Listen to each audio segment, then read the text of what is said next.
Hey everyone, welcome back. Hope you're having a fantastic day so far. So today we're going to have some Social Security checks deposited into accounts. It's going to be $1,500 for some, $1,900 for others, and the maximum is going to be $4,873. We'll be covering that. Plus, an expanded child tax credit is back on the table and now in the form of a bill. This is actually considered bipartisan, so there's a very good chance of it passing. We're going to be going over that as well and why you could actually get some more money back into your bank account this tax season. But before we go ahead and dive into the main content of today's video, if you wouldn't mind helping me out real quickly by just giving this video a like, that just helps out with the good old YouTube algorithm, and also consider subscribing to my channel if you have not already.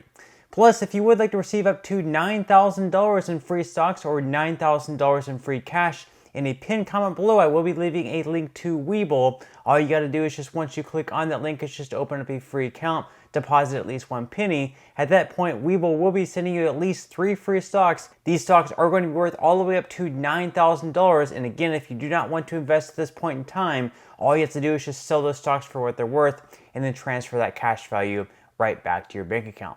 Okay, so diving right into our lead story of today's video, and that is the fact that the child tax credit, or an expanded one rather, is back on the table, where you're going to be able to possibly earn a lot more money this tax season whenever you go to file your taxes. So according to CNBC, bipartisan tax deal could boost child tax credit for 2023, what it means for families this tax season.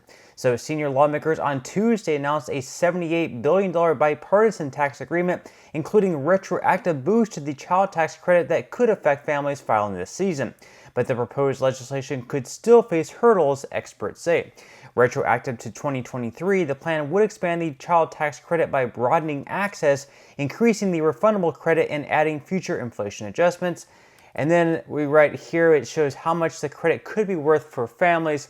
So while less generous than the enhanced child tax credit enacted during the COVID-19 pandemic, the changes would boost the maximum refundable tax break to $1,800 per child for 2023, up from the current 2023 limit of $1,600. The limit would also increase to $1,900 for tax year 2024 and $2,000 for tax year 2025. Along with inflation adjustments. The new law would expand refundable credit eligibility for larger families, and if income drops in 2024 or 2025, taxpayers can use earnings from the prior year to calculate their maximum credit. Now, the proposal would deliver a meaningful income boost to millions of families in the first year. For example, consider a parent who has a toddler and a second grader and earns $15,000 working as a fast food server, or a food server rather. In the first year, the family's child tax credit would increase by $1,725 from $1,875 up to $3,600.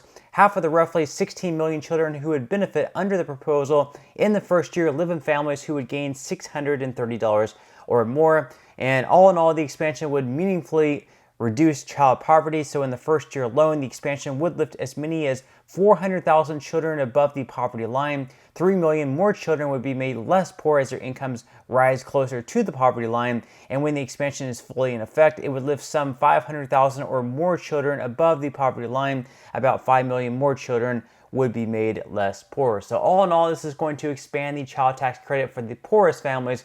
For those in the middle class, are going to receive about the same tax credit, but it's going to be lifting a lot of children out of poverty. Let me know what your thoughts and comments are below on this expanded child tax credit. Now, in some other news, while it is tax season, that means for a lot of Social Security beneficiaries, they're unfortunately going to have to pay some taxes on their benefits, not just at the federal level, but also some people living in certain states. So we're going to be covering that.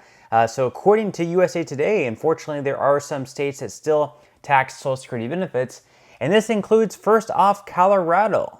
We're also going to move down the list. We have Connecticut, who also taxes benefits. Now keep in mind, these states aren't going to tax your entire benefit. There are some income thresholds, so you have to keep that in mind.